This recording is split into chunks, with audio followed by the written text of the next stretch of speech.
I am back. अब बड़ा आपा देख नेইমার কেমনে গোল্ড। ওই মিয়া তুমি আফা কইলা কারে জন্মের পর অন্তরিক আপনি তো দেখছো। এই তুই কই দি?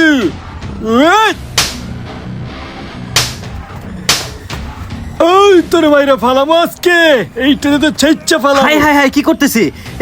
এ রে তুমি ওরে মারতে চাও কেন? ভাই আর্জেন্টিনা করে ব্রাজিলের কথা কয়। ও আচ্ছা আচ্ছা আচ্ছা তোমার বিষয় বুঝতে পেরেছি। আচ্ছা চলো।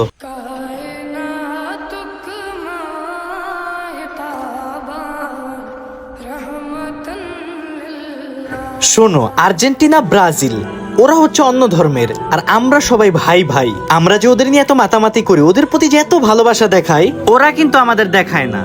আমরা বাংলাদেশি, আমরা মুসলমান, আমাদের ধর্মে ইসলাম। আমরা ভালোবাসি এক আল্লাহকে, আল্লাহ ছাড়া কোনো মাবুদ নাই। আমরা যেভাবে ওদের পাগল হয়ে যাচ্ছি, আস্তে আস্তে আল্লাহকেই ভুলে যাব। সুতরাং আমাদের উচিত হচ্ছে ওদের সাপোর্ট করা বাদ দিয়ে দেওয়া। কোনো বিধর্মীদের সাপোর্ট করা যাবে না। এই যে দেখো ফিলিস্তিনিদের উপর কত জুলুম অত্যাচার করা হচ্ছে, ওরা কি কখনো প্রতিবাদ করেছে? করতেছে না। ওরা চাইলেই কিন্তু খেলোয়াড়রা প্রতিবাদ করতে পারে।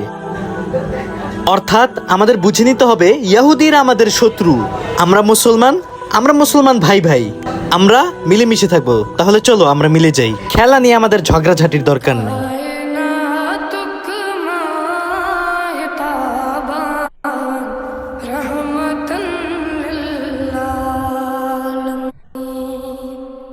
সময় ফুরিয়ে যাবে, এই দেহ থেকে রুহটা বের হয়ে যাবে, এই মানুষগুলোই আমাকে মাটি দিবে।